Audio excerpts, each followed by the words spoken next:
Okay.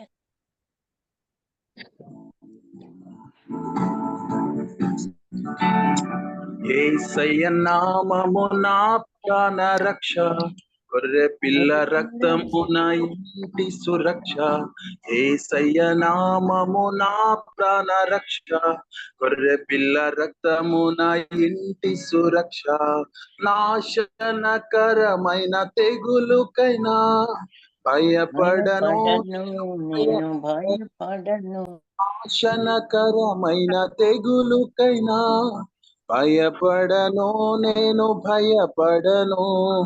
యేసయ్య నామము నా ప్రాణ రక్ష, గొర్రె పిల్ల రక్తమున ఇంటి సురక్ష.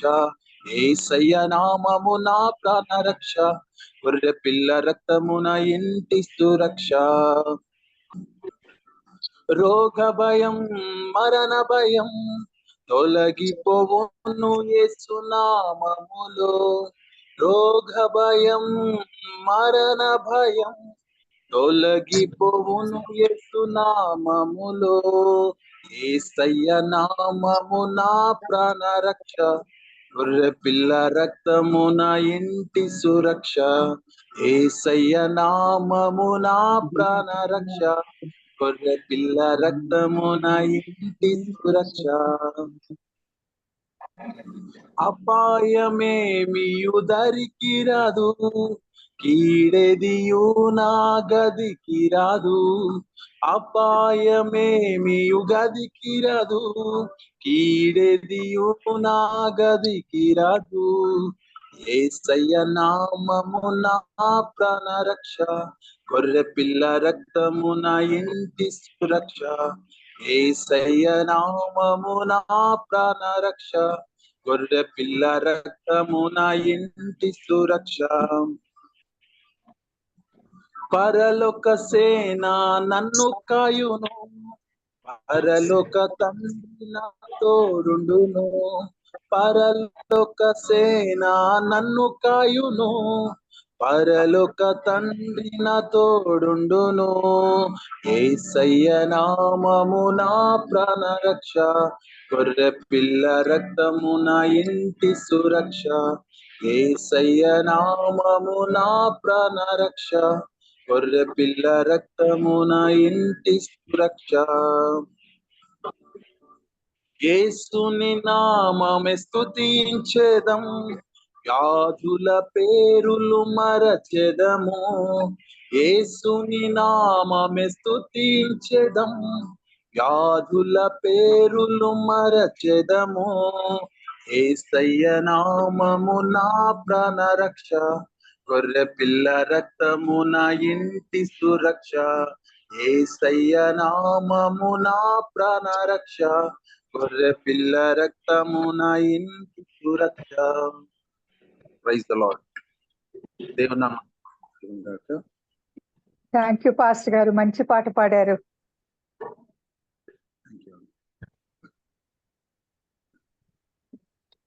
మంచిదండి. మరి ఒకసారి ఇటు రీతి దేవుని నామాన్ని కనపరుస్తా ఉన్నాము. బైబిల్ గ్రంథంలో ఎక్కువ శ్రమలు అనుభవించిన వ్యక్తి ఎవరంటే మరి అందరూ యోబు గారు అని చెప్తా ఉంటారు. యోబు గారు ఎన్నో శ్రమలు అనుభవించాడు. ఆయనకున్నవన్నీ పోగొట్టుకున్నాడు, సొంత వారిని పోగొట్టుకున్నాడు, పోగొట్టుకున్నాడు. అయినప్పటికీ కూడా దేవుడు గొప్ప కార్యాలు మరి యోబు గారి జీవితంలో తర్వాత జరిగించారు. మనము యోబు గారి గురించి కొన్ని విషయాలను ఈరోజు ధ్యానం చేద్దాము. యోబు మొదటి వచనం నుంచి చదివితే, ఊజు దేశం నందు యోబు అని ఒక మనుషుడు, అతడు యథార్థవర్తనుడు, న్యాయవంతుడై దేవుని యందు భయభక్తులు కలిగి చెడుతనమును విసర్జించిన వాడు అనే మాటను మనం ఇక్కడ చూస్తా ఉన్నాం. అలాగే క్రింద వచనాల్లో మనం చూస్తే మరి అతని వంటి వాడు ఆ యొక్క అంత ఆస్తి గలవాడు, అంత గొప్పవాడు ఎవరు లేరు అనే మాట చూస్తాం. 3వ వచనంలో చూస్తే అతనికి 7,000 గొర్రెలను 3,000 ఒంటెలు 500 జతల ఎడ్లు 500 ఆడుగాడిదలు కలిగి బహుమంది పనివారును అతనికి ఆసక్తిగా ఉండెను గనుక తూర్పు దిక్కు జనులందరిలో అతడే గొప్పవాడిగా ఉండెను. మరి అన్ని విషయాల్లో కూడా మరి అతను నెంబర్ 1 గా యోబు గారు ఉన్నట్లుగా వాక్యం మనకు సెలవిస్తా ఉంది. అంతేకాదు ఆస్తిలో కూడా ఆయన తూర్పు దిక్కునున్న జనులందరిలో కూడా ఆయనే గొప్పవాడు. ఎవరిని అడిగినా కూడా యోబు అందరికంటే ధనవంతుడు, ఆయన గొప్పవాడు అని చెప్తా ఉండే. అంత గొప్పవాడు అయినప్పటికీ కూడా మరి చరిత్రకారుల అభిప్రాయం ఏంటంటే మరి మొట్టమొదట బైబిల్ గ్రంథాలన్నిటిలో మొట్టమొదట రాయబడడం యోబు గ్రంథం అంటారు. ఆ రోజుల్లో దేవుడు మనసాక్షిని బట్టి ప్రజలను తీర్పు తీర్చి అటు రీతిగా ఉండే కాలం అది. ఆ కాలంలో మరి యోబు గారు ఎంత గొప్పవాడు అంటే ఆయన అన్ని రకాలుగా, అంటే ఎక్కడా వేలెత్తి చూపించలేము అన్నట్లుగా ఆయన జీవితం ఉన్నది. తూర్పు దిక్కునున్న జనులందరిలో ఆయన రిచెస్ట్ పర్సన్ గా ఉన్నాడు. ఇలా రిచెస్ట్ పర్సన్ గా ఉన్న వాళ్ళకి బహుమంది భార్యలు కలిగి ఉంటారు. పరపతిని బట్టి ఇప్పుడు కూడా సమాజంలో డబ్బు ఎక్కువగా ఉండి సమాజంలో గొప్ప పేరున్న వాళ్ళు ఏం చేసినా కూడా చెల్లుబాటు అవుతుంది. వారు 2-3 వివాహాలు చేసుకున్నా కూడా చెల్లుబాటు అవుతుంది. కానీ యోబు గారి జీవితంలో మనం గ్రహించాల్సిన విషయము, అంత గొప్పవాడైనా అన్ని ఆస్తులు అతనికి కలిగి ఉన్నప్పటికీ తనకు దేవుడిచ్చినటువంటి భార్యతోనే సంతృప్తి చెందాడు. కానీ ఎక్కడ బహుమంది భార్యలు అతనికి కలిగినట్లుగా, అంటే అతనుకున్న ఆస్తిని బట్టి మరి రిచెస్ట్ పర్సన్ కాబట్టి ఆ దేశాల్లో చేసుకునే అవకాశం ఉంది, స్తోమత ఉన్నది, ఆ బిడ్డలను పోషించగలిగినటువంటి సామర్థ్యం ఉన్నప్పటికీ కూడా మరి యోబు గారు ఎక్కడ ఆ విషయంలో మరి వేరొక స్త్రీని ఆశించినట్లుగా గాని తర్వాత కూడా ఎప్పుడు వేరొక స్త్రీలను వివాహం చేసుకున్నట్లుగా గాని మనం చూడము. 31వ అధ్యాయంలో యోబు గ్రంథంలో నేను నా కన్నులతో నిబంధన చేసుకున్నాను, కన్యకను నేను ఎలాగ చూతును అనే మాటలు యోబు గారి నోటి నుంచి వచ్చినవే. దీన్ని బట్టి యోబు గారి మనస్తత్వము, ఆయన హృదయం ఎలా ఉన్నదనేది మనకు తెలుస్తా ఉన్నది. ఒకసారి దేవుడు నాకు వివాహం చేశాడు ఒక స్త్రీతో, చనిపోయే వారికి ఆమెతోనే ఉంటాను అని అన్నట్లుగా కన్యకను నేను ఎలా చూస్తాను, నా కన్నులతో నేను నిబంధన చేసుకున్నానని ఇక్కడ యోబు గారు మరి తన యొక్క భక్తి, తన పరిశుద్ధత మరి అన్ని కాపాడుకున్నాడు. కాబట్టి 5వ వచనంలో మనం చూస్తే తన కుమారుల కోసము ఉదయాన్నే అరుణోదయమున లేచి ఒక్కొక్కళ్ళ కోసము దహన బలి అర్పించాడు యోబు గారు. నిత్యము ప్రతిదినం అలాగ చేశాడని వాక్యం మనకు సెలవిస్తా ఉన్నది. అంటే ఈయన తన కుమారులు ఎక్కడైనా ఒకవేళ పొరపాటున దేవుడికి వ్యతిరేకంగా పాపం చేస్తారేమోనని ముందుగానే వారి కోసము బలులు అర్పించాడు. తన కోసం తాను అర్పించుకోలేదు. ఎందుకంటే తన మనసాక్షికి తెలుసు తను ఎంత దేవునికి దగ్గరగా ఉంటా ఉన్నాడో, దేవుని యందు భయభక్తులు కలిగి జీవిస్తా ఉన్నాడు. అందువల్లే 8వ వచనంలో సాతానుడు మరి యోబు దగ్గరికి సాతానుడు యెహోవా దేవుడి దగ్గరికి వచ్చినప్పుడు అక్కడ మరి దేవుడు ఒక మంచి మాటని ఉపయోగిస్తాడు సాతాను దగ్గర. 8వ వచనంలో నీవు నా సేవకుడైన యోబు సంగతి ఆలోచించితివా.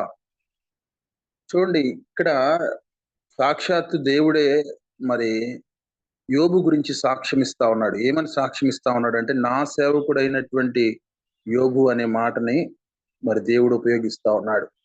చాలాసార్లు మనుషులు మన గురించి బాగా, అంటే గొప్పగా చెప్పినప్పుడు మనం సంతోషపడతాము. వాళ్ళు మనల్ని మెచ్చుకున్నప్పుడు, పొగిడినప్పుడు మనం చాలా ఆనందపడతాం. కానీ దేవుని దృష్టిలో మనం ఏమై ఉన్నాము, మనుషుల దృష్టిలో మంచివారిగా మరి పిలువబడటము, గొప్పవారిగా పిలువబడటం మంచిదే, కానీ దేవుడు మన గురించి ఏమనుకుంటున్నాడు, ఆయన మనసులో మన గురించి ఏమను. ఇక్కడ యోబు గారి గురించి దేవుడు మనసులో ఏముందంటే, నా సేవకుడైన యోబు, ఆయన సేవకుడు యోబు అని దేవుడే సాక్ష్యం ఇస్తా ఉన్నాడు యోబు గారి గురించి. ఎందుకంటే క్రింద వివరిస్తా ఉన్నాడు, అతడు యథార్థవర్తనుడు, అంటే ఈ స్ట్రైట్. అతని పట్ల అతని వైఖరి ఎట్లా ఉందంటే, తన భార్య పట్ల గాని, పిల్లల పట్ల గాని, తన చుట్టూ ఉన్న ప్రజల పట్ల యథార్థమైనటువంటి హృదయం కలిగిన వాడిగా ఉన్నాడు. తర్వాత న్యాయవంతుడని రాయబడింది. అంటే ఇతరుల విషయంలో ఎప్పుడు న్యాయం తీర్చేవాడిగా, అంటే అక్కడ ధనికులు, పేదవారు, తనవారు కానివారు అని కాదు, కానీ అందరినీ ఒకే రీతిగా చూసే మనస్తత్వము, న్యాయముగా ప్రవర్తించడం, అన్ని విషయంలో న్యాయం వైపు నిలబడటం అనేది యోబు గారికి ఒక అలవాటు. అట్టి రీతిగా ఆయన జీవించాడు, యథార్థంగా జీవించాడు, న్యాయంగా ఉండేవాడు. అలాగే దేవుని యందు భయభక్తులు కలిగిన వాడు. దేవుని విషయంలో ఆయన వైఖరి ఏంటంటే, మరి తన జీవితాంతం కూడా దేవుని యందు భయభక్తులు కలిగి ఆయన అనుసరించేవాడు. అలాగే క్రింద పాపం విషయంలో ఆయన వైఖరి ఏంటంటే, భయభక్తులు కలిగి చెడుతనమును విసర్జించిన వాడు, పాపాన్ని విసర్జించిన వాడిగా, మరి దేవుని మాటను మరి శిరసా వహించేవాడిగా, ఆయన ఆజ్ఞలు పాటించేవాడిగా ఉన్నాడు. పాపాన్ని, చెడుతనాన్ని అంతటిని కూడా విసర్జించినాడు. దేవుని వైపు చూస్తే, అంటే ఆత్మీయంగా చూస్తే ఆయన రిచెస్ట్ పర్సన్. అలాగే లోకరీతిగా చూసినా కూడా ఆయనంత రిచెస్ట్ పర్సన్ ఎవరు లేరు.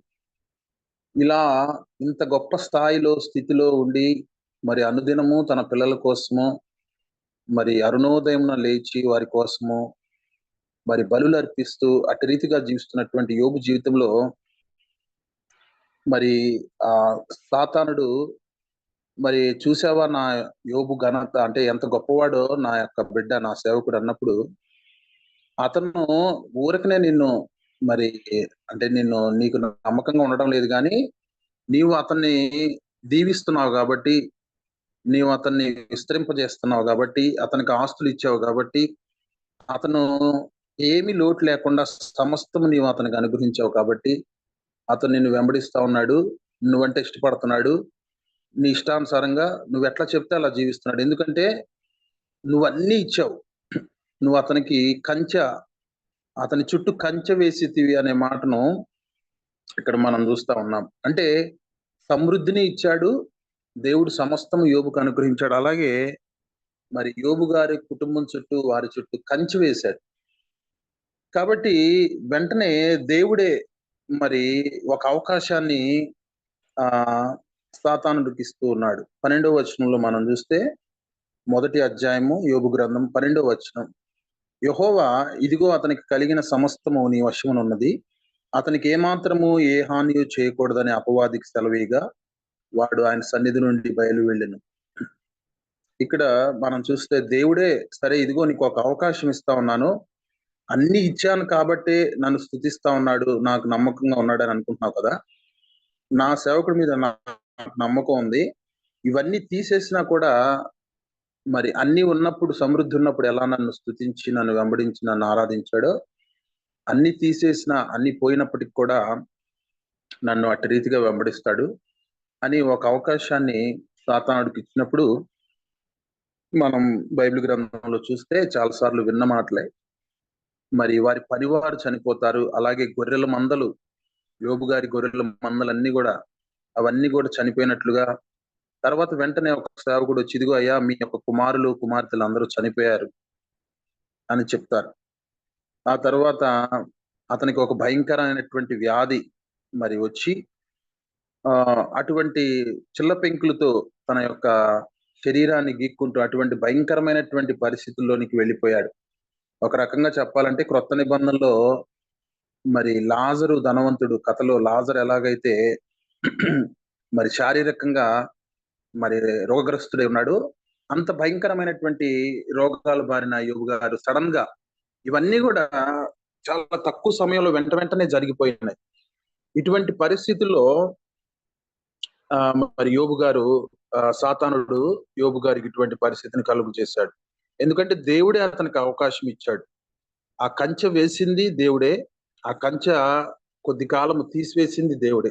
ఎప్పుడైతే దేవుడు కంచె తీసివేశాడో వెంటనే సాతానుడికి అవకాశం వచ్చి మరి యోబు తనకున్నది ఆ సమస్తము ఏమైతే సంపాదించుకున్నాడో, ఏమైతే కలిగి ఉన్నాడో, తన రక్త సంబంధులు, తన రక్తం పంచుకొని పుట్టిన కుమారులు కుమార్తెలు అందరూ చనిపోయారు. కానీ తన భార్యను మాత్రం చంపకుండా అలాగే ఉంచాడు. ఎందుకంటే అటు రీతిగా ఉంచడం అనేది, దాని వెనుకున్నది ఏంటంటే మానసికంగా కూడా యోబుని బాగా కృంగదీయాలని, మరి ఆ తర్వాత ఆమె, ఎందుకు నువ్వు ఇంకా దేవుడు దేవుడు అంటూ ఆయన వెంబడిస్తావు, ఆయన మీద ఇంకా ఇష్టాన్ని కలిగి ఉంటావు, ప్రేమను ఎందుకు కలిగి ఉంటావు, ఆయన్ని నువ్వు ద్వేషించి దూషించి నువ్వు చనిపోవచ్చు కదా అనేటువంటి మాటని ఆమె ఉపయోగించినట్లు చూస్తా ఉన్నాం. అప్పుడు కూడా యోబు, ఎందుకు నువ్వు ఆ మరి చూడండి ఇక్కడ ఒక మంచి మాటను యోబు ఉపయోగిస్తాడు. మనం చూస్తే, ఎందుకు నువ్వు జ్ఞానం లేని వ్యక్తిలాగా మాట్లాడుతా ఉన్నావు, అజ్ఞానంతో ఎందుకు మాట్లాడుతా ఉన్నాము అనేటువంటి మాటను మనం చూస్తాం. అంటే ఎందుకు నువ్వు ఆ ఆ సమయంలో కూడా, అంత భయంకరమైన సిచ్యువేషన్ లో కూడా అన్ని పోగొట్టుకొని అంత మరి కృంగిపోయినటువంటి స్థితిలో కూడా భార్య దేవుని గురించి ఒక మాట అంటే మరి ఆయన దాన్ని తీసుకునే వ్యక్తిగా లేడు. ఎందుకు నువ్వు ఒక అజ్ఞాని మాట్లాడినట్లుగా మాట్లాడతావని ఆమెను అక్కడ గద్దించినట్లుగా మనం చూస్తాం. యోబు జీవితంలో మనం చూస్తే అన్ని విషయాల్లో కూడా మరి అంత గొప్ప స్థాయికి వెళ్ళి, ఒక అత్యున్నతమైనటువంటి స్థాయికి వెళ్ళిపోయి, అక్కడి నుంచి ఒక్కసారిగా సడన్ గా మరి ఆయన కింద పడిపోయాడు. అన్ని కోల్పోయాడు, సమస్తాన్ని కోల్పోయాడు. అటువంటి పరిస్థితుల్లో కూడా దేవుణ్ణి విడిచిపెట్టకుండా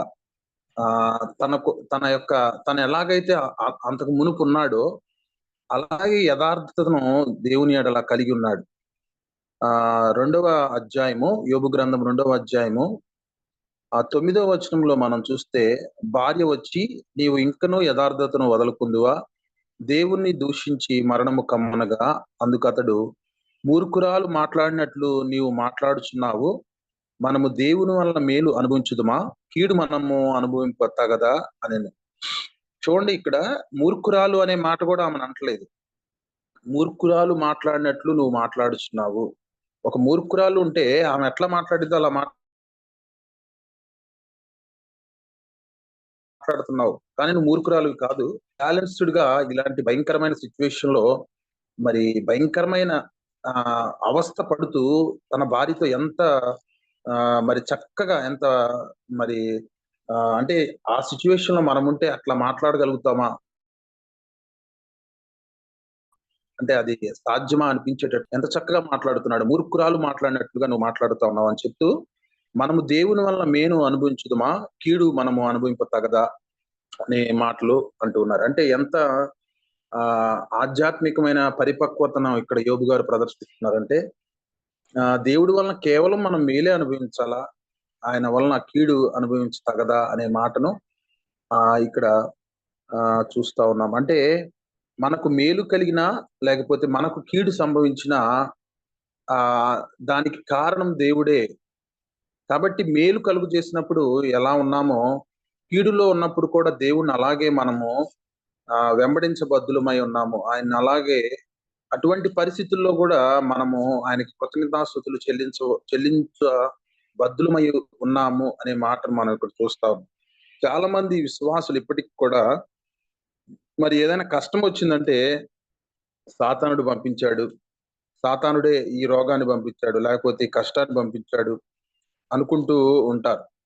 కానీ మనము గమనించవలసిన విషయం ఏంటంటే, సాతానుడి యొక్క తలను యేసుప్రభు వారు మరి ఆ యొక్క సిలువలో చితక్కొట్టాడు. ఇప్పుడు వాడి తల చితక్కొట్టబడింది. వాడికి మన మీద ఎటువంటి అధికారము లేదు. మనము కృపాకాలంలో ఉన్నాము, ఆయన కంచెలో మనము భద్రపరచబడి ఉన్నాం. కాబట్టి ఆయన సెలవు లేకుండా మన విషయంలో ఏది జరగదు. ద్వితీయోపదేశ కాండము 30 అధ్యాయంలో, ద్వితీయోపదేశ కాండం 32వ అధ్యాయం 39వ వచనంలో చూస్తే అక్కడ ఏమని రాయబడిందంటే, ఇదిగో నేనే దేవుడను, నేను తప్ప వేరొక దేవుడు లేడు, మృతి నొందించువాడను నేనే, బ్రతికించువాడను నేనే, గాయపరచువాడను నేనే, స్వస్థపరచువాడను నేనే అనే మాటలు ఇక్కడ రాయబడి ఉన్నది. మరి సాక్షాత్ దేవుడే ఈ మాటలు పలుకుతూ అన్నారు. అంటే ఒక వ్యక్తి బ్రతికించబడాలన్నా నేనే, అతను మృతి పొందాలన్నా నేనే, ఒక వ్యక్తి గాయపరచబడినా దానికి కారణం నేనే, అతన్ని తిరిగి స్వస్థపరిచినా కూడా అది నేనే అని దేవుడు ఇక్కడ మాట్లాడుతూ ఉన్నాడు. కాబట్టి మనం ఎక్కడ కూడా సాతాను హైలైట్ చేయకూడదు. అంటే సాతానుకు నిజంగా అంత శక్తి లేదు. మన మీద అతనికి ఎటువంటి అధికారము లేదు. ఈ మాటలు యోబు గారు కూడా గ్రహించారు. అందుకనే 5వ అధ్యాయంలో కూడా మరి యోబు గారే తన నోటి నుంచి పలికిన మాటలు 5వ అధ్యాయం 18వ వచనంలో మనం చూస్తే, ఆయన గాయపరిచి గాయమును కట్టును, ఆయన గాయము చేయును, ఆయన చేతులే స్వస్థపరచును అనే మాటలు మనం చూస్తాం. అంటే గాయపరచువాడు ఆయనే, అలాగే గాయాన్ని మాన్పి దాన్ని స్వస్థపరచువాడు కూడా ఆయనే. అంటే సర్వాధికారాలు మన జీవితంలో ఆయనకే ఉన్నాయి.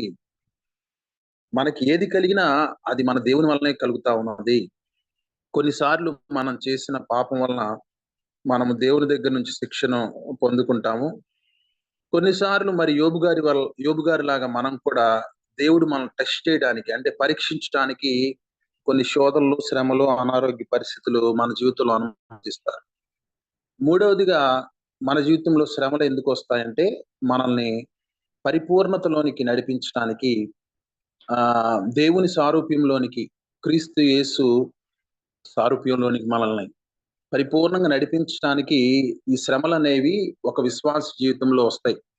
లోకస్తులు వాళ్ళ జీవితంలో శ్రమలు వచ్చినప్పుడు వాళ్ళు దానికి నానా రకాలుగా మరి అర్థాలు తీస్తూ ఉంటారు. కానీ విశ్వాసులమైన మనము, మన జీవితంలో ఒక శ్రమ వచ్చిందంటే దానికి 3 కారణాలు. ఈ మూడిట్లో ఏదో ఒకటి అయి ఉంటది. ఒకటి మన పాపం వల్ల కానీ, లేకపోతే రెండవది మనల్ని దేవుడు పరీక్షించడానికి కానీ, లేదా మూడవది మనల్ని పరిపూర్ణతలోనికి ఆయన నడిపించడానికి కానీ.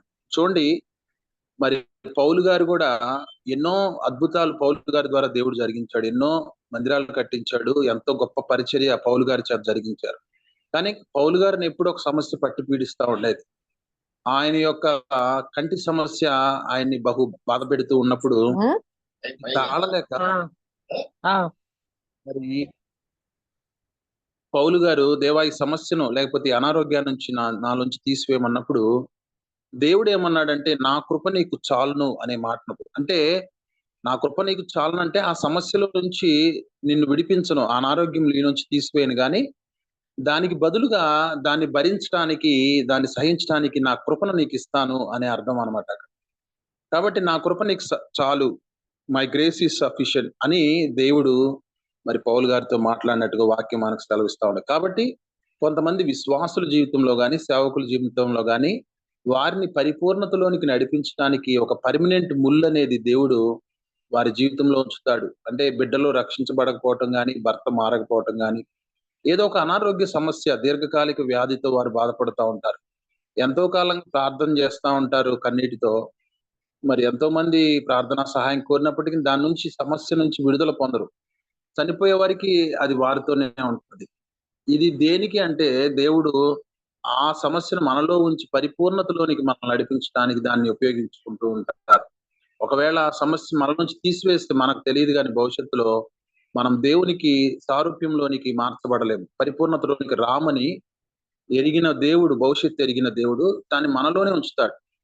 కాబట్టి ప్రతి విశ్వాసి గమనించవలసింది, మన పాపం వల్ల కానీ, లేకపోతే మనల్ని పరీక్షించడానికి కానీ, లేదా మనల్ని పరిపూర్ణతలోనికి నడిపించడానికి కానీ దేవుడు మన జీవితంలోనికి ఒక సమస్యను, లేకపోతే ఒక కష్టాన్ని, ఒక అనారోగ్య సమస్యను మన జీవితంలోనికి మరి ఆయన పంపిస్తాడు.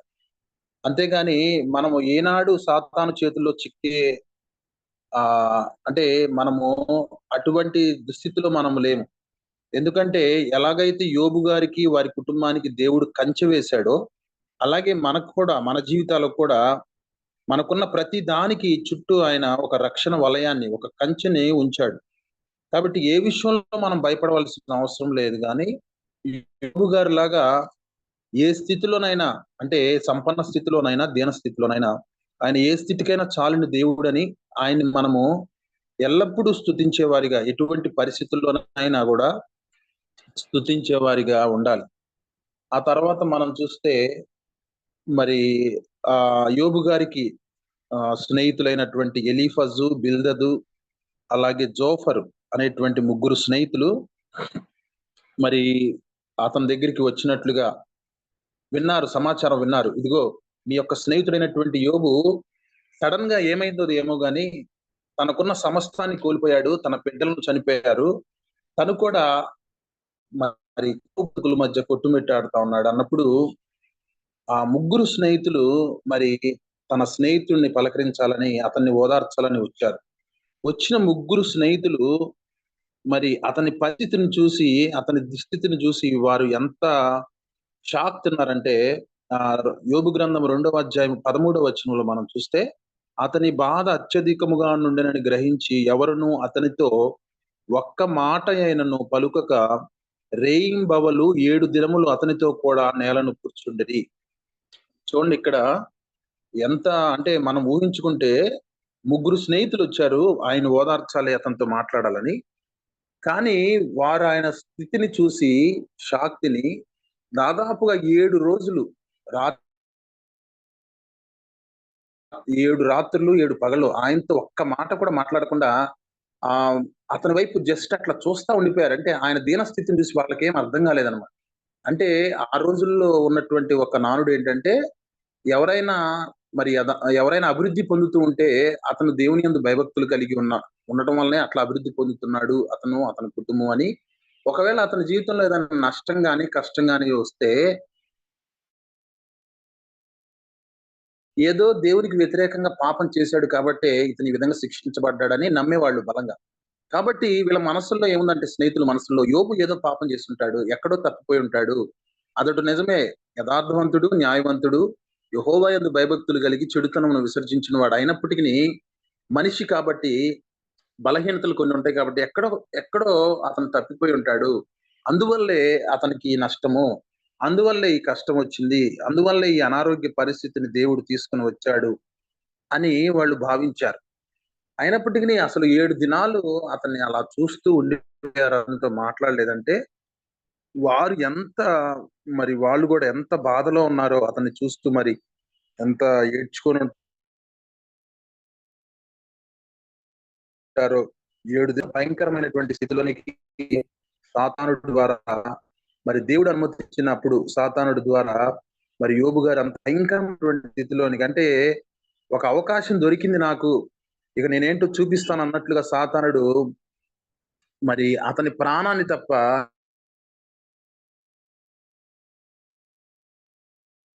యోబుగా ఉన్నాం. వీరందరూ తర్వాత మరి సాధిస్తారు. ఇదిగో నువ్వు ఎక్కడో తప్పు చేస్తుంటావు అయ్యా, అందుకే నీ స్థితి. ఎవరైతే దేవుని యందు భయభక్తులు ఉంటారో వాళ్ళు అభివృద్ధి పొందుతారు, వాళ్ళ నివాసాలు వృద్ధి పొందుతాయి. కానీ ఇంతకాలం నువ్వు బానే ఉన్నావు, ఏదో చేసావు, నువ్వు ఒప్పుకో అంటే నా మనసు ఏంటో దేవుడికి తెలుసు, నేను మీకు చెప్పినా మీకు అర్థం కాదు, నేను నా హృదయంలో యథార్థంగా ఉన్నాను, నేను నా దేవుణ్ణే మరి ఆయనే ఆరాధిస్తా ఉన్నాను, ఎక్కడ నేను ఏ విషయంలో తప్పు చేయలేదు అని ఆయన తన స్నేహితులకు చెప్తా ఉన్నాడు. ఈ ముగ్గురు స్నేహితులు కూడా ఒకళ్ళ తర్వాత ఒకళ్ళు యోబుతో మాట్లాడుతూ ఉన్నారు. వాళ్ళ యొక్క మాటల యొక్క అర్థం ఏంటంటే ఫైనల్ గా, నువ్వు తప్పు చేశావు కాబట్టి నువ్వు సరి చేసుకో, మాకు చెప్పాల్సిన అవసరం లేదు, కానీ నువ్వు దేవుని దగ్గర సరి చేసుకో, ఒక తీర్మానం తీసుకో, మరలా తప్పు చేయనని. దేవుడు నిన్ను క్షమిస్తాడు, పోగొట్టుకున్నవన్నీ తిరిగిస్తాడు. ఇవే వాళ్ళు రిపీటెడ్ గా మరి 1కి 2 సార్లు వాళ్ళు అతనితో డిస్కషన్ పెట్టారు, ఆ ముగ్గురు స్నేహితులు కూడా. అవన్నీ వింటున్నాడు కానీ యోబుకు తెలుసు తను హృదయంలో యథార్థంగా ఉన్నాడని, న్యాయంగా ఉన్నాడని. ఆయన్నే ఇంకా ఇటువంటి పరిస్థితుల్లో కూడా ఇటువంటి భయంకరమైన పరిస్థితుల్లో కూడా ఇంకా దేవుని మీద నమ్మకం ఉంచాడు, ఆయన్నే మరి దేవుడిగా కలిగి ఉన్నాడని వాళ్ళకి చెప్తా ఉన్నాడు. వాళ్ళేమో ఆయన్ను మరి బహు వేదన కలుగజేస్తా ఉన్నారు వారి మాటల ద్వారా. అంటే వాళ్ళ తప్పు కూడా లేదు, ఎందుకంటే ఆ రోజుల్లో మరి దాన్ని బలంగా ఏంటి, దేవుడికి అపనమ్మకంగా ఉంటే దేవుడు శిక్షిస్తాడని. కాబట్టి నువ్వు శిక్షకు గురయ్యావంటే ఎక్కడో నువ్వు అపనమ్మకంగా ఉన్నావు, సరి చేసుకో అని అతనితో మాట్లాడుతూ ఉన్నప్పుడు అతను మాత్రం ఎక్కడా కూడా, ఎందుకంటే ఆయన తప్పు చేయలేదు కాబట్టి నేను తప్పు చేయలేదు అనే దాన్ని క్లియర్ గా చెప్తా ఉన్నాడు. సో వాళ్ళు దాదాపుగా 3 రౌండ్లు, అంటే ఒక్కొక్క వ్యక్తి 3 సార్లు మాట్లాడారు, ముగ్గురు స్నేహితులు. వాళ్ళందరికీ కూడా మరి ఆయన మరి ఓపిగ్గా అటువంటి భయంకరమైన పరిస్థితుల్లో ఉండి కూడా ఓపిగ్గా వారికి సమాధానము చెప్తా ఉన్నాడు. ఇందాక మనం చదువుకున్నట్లుగా యోబు గ్రంథం 31వ అధ్యాయంలో, ఇదిగో స్త్రీల విషయంలో కూడా నేను చాలా జాగ్రత్తగా ఉన్నాను, నా కన్నులతో నిబంధన చేసుకున్నాను, ఒకవేళ నేను పరస్త్రీని కనుక మోహించుంటే మరి నాకు కూడా అలాంటి దుస్థితే వస్తుంది, నేను విధవరాళ్ళ పక్షంగా నేను ఉన్నాను, వాళ్ళకి న్యాయం తీర్చాను, వాళ్ళ అవసరతలు తీర్చాను, పేదల పక్షంగా ఉన్నాను అని తన యొక్క స్థితిని, అంటే తను చేసినవన్నీ కూడా యథార్థంగానే వాళ్ళకి చెప్తా ఉన్నాడు. వాళ్ళు మాత్రం నమ్మే పరిస్థితుల్లో లేరు. ఆ తర్వాత మరి దేవుడు సుడిగాలిలో యోబుకు ప్రత్యక్షమైనట్లుగా మనం చూస్తా ఉన్నాం. యోబు గ్రంథము 38వ అధ్యాయంలో మనం చూస్తే అక్కడ మరి యోబు గ్రంథం 38వ అధ్యాయం మొదటి వచనంలో, అప్పుడు యెహోవా సుడిగాలి నుండి ఇలాగున్న యోబునకు ప్రత్యుత్తరం ఇచ్చెను. జ్ఞానము లేని మాటలు చెప్పి ఆలోచన చెరుపుచున్న వీడెవడు? పౌరుషం తెచ్చుకొని నీ నడుము బిగించుకొనుము. నేను నీకు ప్రశ్న వేయుదును, నీవు దానికి నాకు తెలియజెప్పుము. నేను భూమికి పునాదులు వేసినప్పుడు నీవెక్కడున్నావు? నీకు వివేకము కలిగి ఉన్నాడలా చెప్పుము.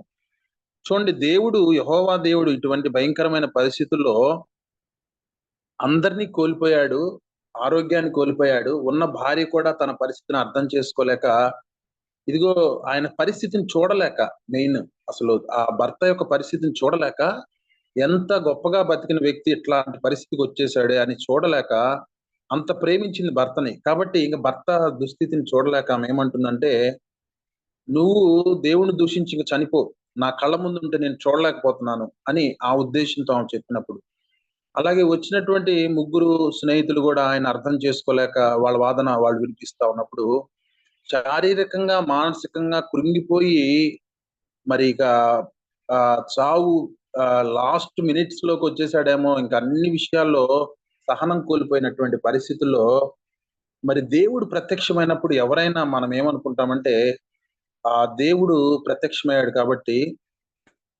ఆ దేవుడు అతన్ని చూసి, అతని స్థితిని చూసి మరి దుఃఖపడాలి, లేకపోతే ఇదిగో నేను అనుమతించడం వల్లే కదా సాతానుడు ఈ రీతిగా నీ విషయంలో కలుగు చేసుకొని ఇంత నష్టాన్ని నీకు కలుగు చేశాడు, ఇంత బాధను నిన్ను పెట్టాడు అని దేవుడు అంటే అతన్ని ఓదార్చినట్లుగా గాని, లేకపోతే ఇదిగో ఇది జరిగింది, యాక్చువల్ గా నువ్వు తప్పు చేయలేదు కానీ ఇది జరిగింది అని ఎక్కడ యోబు గారికి చెప్పినట్లుగా లేదు. కానీ ఎప్పుడైతే సుడిగాల్లో యెహోవా దేవుడు యోబు దగ్గరికి వచ్చాడో వెంటనే అతన్ని క్వశ్చన్లు వేయటం ప్రారంభించాడు.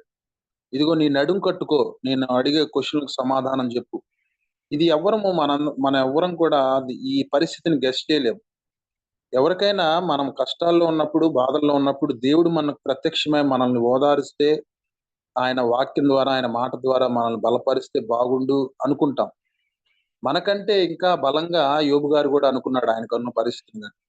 కానీ ఇక్కడ దేవుడు మాట్లాడుతూ వెంటనే ఆయన క్వశ్చన్లు వేస్తా ఉన్నాడు. ఎన్ని క్వశ్చన్లు వేశాడంటే 1 కాదు 2 కాదు కానీ 200 క్వశ్చన్లు దాదాపుగా యోబు గారికి యెహోవా దేవుడు అడిగినట్లుగా. ఈ 200 క్వశ్చన్లు కూడా ఒకటేమో దేనికి సంబంధించిన క్వశ్చన్లు వేశారంటే, భూమికి పునాదులు వేసినప్పుడు నీవెక్కడ ఉన్నావు? ఆ అంతరంద్రంలో జ్ఞానం ఉంచిన వాడెవడు? హృదయమునకు తెలివినిచ్చిన వాడు. అంటే ఇవి నాలెడ్జ్ కి సంబంధించినటువంటి క్వశ్చన్లు వేశారు. అలాగే తర్వాత ఎబిలిటీకి సంబంధించినటువంటి క్వశ్చన్లు వేయటం జరిగింది. 39వ అధ్యాయంలో మనం చూస్తే అక్కడ కూడా ఎబిలిటీ అంటే నీకు ఈ శక్తి ఉన్నదా అని దేవుడు మాట్లాడుతూ ఉన్నాడు. 39వ అధ్యాయం 1వ వచనం, అడవిలో కొండ మేకలు ఈను కాలము నీకు తెలియనా? లేళ్లు పిల్లలు 1000 కాలము నువ్వు గ్రహింపగలవా? అవి మోయు మాసములు నీకు లెక్క పెట్టగలవా అని చెబుతూ, ఇదిగో ముసలిని నీవు దాన్ని నువ్వు కంట్రోల్ చేయగలుగుతావా? ఒక ముసలిని, లేకపోతే నీటి ఏనుగును నువ్వు కంట్రోల్ చేయగలుగుతావా?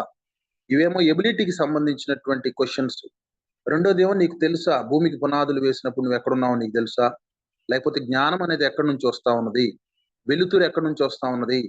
వెలుతురు వచ్చినప్పుడు చీకట్లో వెలుతురు వచ్చినప్పుడు చీకటి ఎక్కడికి వెళ్తా ఉన్నది? ఇవన్నీ నీకు తెలుసా?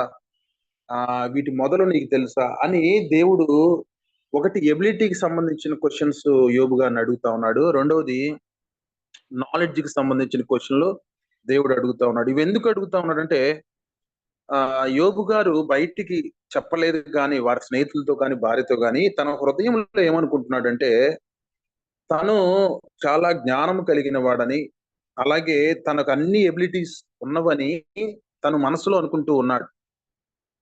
అందువల్ల దేవుడు ఏమనుకున్నాడంటే ఇతనికి తెలియచేయాలి. ఇతను యోబు గారి తర్వాత మనం చూస్తే తర్వాత అధ్యాయాల్లో 200 క్వశ్చన్లు యేసు ప్రభు వేస్తే ఈ 200 క్వశ్చన్లో కొన్ని ఆయన ఎబిలిటీకి సంబంధించిన క్వశ్చన్స్, కొన్ని నాలెడ్జ్కి సంబంధించి. ఈ 200లో ఒక్క క్వశ్చన్ కూడా యోబు గారు సమాధానం చెప్పలేకపోయారు. అంటే దేవుడు యోబు గారికి ఇదిగో నీ జ్ఞానం ఎంత, నీ బలం ఎంత అని తన మనస్సులో యోబు గారు అనుకున్న వాటికి అతని నోటి ద్వారానే, లేకపోతే అతను ఆలోచించి అతనే తెలుసుకోవాలి, అతనే ఒక కంక్లూజన్కి రావాలి. ఇదిగో నా జ్ఞానం ఎంత దేవుడి జ్ఞానం ముందు, లేకపోతే నా బలం ఎంత, నా శక్తి ఎంత దేవుని శక్తి ముందు అనే విషయాన్ని మరి తెలుసుకోవాలని మరి దేవుడు అట్టి రీతిగా మరి క్వశ్చన్లు వేయటము, అన్ని రకాలుగా క్వశ్చన్లు వేయటం అనేది జరిగినట్లుగా మనము చూస్తా ఉన్నాము. కాబట్టి మనుషులు పై రూపాలను లెక్క పెడతారు, కానీ దేవుడు మాత్రము అంతరంగాలను పరిశీలించే దేవుడు అని వాక్యం మనకు సెలవిస్తా ఉన్నది. అందరూ మనల్ని ఎలా జడ్జ్ చేస్తారంటే మనం మాట్లాడిన మాటలు బట్టి, వాళ్ళ దగ్గర మన ప్రవర్తన బట్టి మనల్ని జడ్జ్ చేస్తారు. కానీ దేవుడు ఎలాంటి దేవుడు అంటే ఆయన హృదయాన్ని పరిశీలించే దేవుడు. మన హృదయ అంతరంగంలో ఏమున్నదో దాన్ని బట్టి మనల్ని ఆయన ఎన్కౌంటర్ చేసే దేవుడై ఉన్నాడు. ఇక్కడ యోబు గారి జీవితంలో కూడా తను అనుకుంటా ఉన్నాడు తనకు ఎబిలిటీ ఉందని, తనకు నాలెడ్జ్ ఉందని. కానీ నీ నాలెడ్జ్ ఎంత, నీ ఎబిలిటీ ఎంత అని దేవుడు ఇన్ని క్వశ్చన్లు వేశాడు. అప్పుడు తను యోబు గారు రియలైజ్ అయినట్లుగా మనం చూస్తా ఉన్నాం. రెండోదిగా యోబు గారు చేసినటువంటి ఇంకొక తప్పిదం ఏంటంటే యోబు గ్రంథం 40వ అధ్యాయంలో మనం చూస్తే రెండవసారి మరలా యెహోవా దేవుడు యోబుకి సుడిగాల్లో ప్రత్యక్షమై మరలా మాట్లాడుతూ ఉన్నారు. యోబు గ్రంథం 40వ అధ్యాయము 6వ వచనంలో, అప్పుడు యెహోవా సుడిగాల నుండి ఇలాగు యోబునకు ప్రత్యుత్తరం ఇచ్చెను, పౌరుషము తెచ్చుకొని నీ నడుము కట్టుకొనుము, నేను నీకు ప్రశ్న వేసేదను, నువ్వు నాకు ప్రత్యుత్తరం ఇమ్ము. నీవు నా న్యాయమును బొత్తిగా కొట్టివేసేదవా? నిర్దోషువని నీవు తీర్పు పొందుటకై నా మీద అపరాధము మోపుదవా? అంటే యోబు గారు తన హృదయంలో ఏం చేశాడంటే నిర్దోషాన్ని తాను తీర్పు పొందాలని దేవుని మీద అపరాధం మోసిపోయాడు. అంటే నేను తప్పు చేయనయ్యా, నేను యథార్థంగా ఉన్నాను, న్యాయంగా ఉన్నాను, చెడుతనాన్ని విసర్జించాను, నేను తప్పు చేయను, నేను చేయను కానీ దేవుడే తప్పు చేస్తాడు, దేవుడు తప్పు చేస్తాడని తన హృదయంలో ఇక్కడ యోబు గారు అనుకున్నాడు. దాన్నే ఇక్కడ దేవుడు బయట పెడతా ఉన్నాడు. నిర్దోషువని నీవు తీర్పు పొందుటకు నా మీద అపరాధము మోపుదవా అనే మాటను ఇక్కడ మనం గ్రహించాలి. అంటే దేవుని మీద అపరాధం మోపినటువంటి వ్యక్తిగా యోబు గారు ఉన్నాడు. అంటే దేవుడే నన్ను శిక్షించాడు, దేవుడే తప్పు చేశాడు, దేవుడు నన్ను శిక్షించడం ద్వారా ఆయన తప్పు చేశాడు అని తన హృదయంలో తను గొప్పవాడిగా, దేవుడు అపరాధం చేసిన వాడిగా భావిస్తా ఉన్నాడు.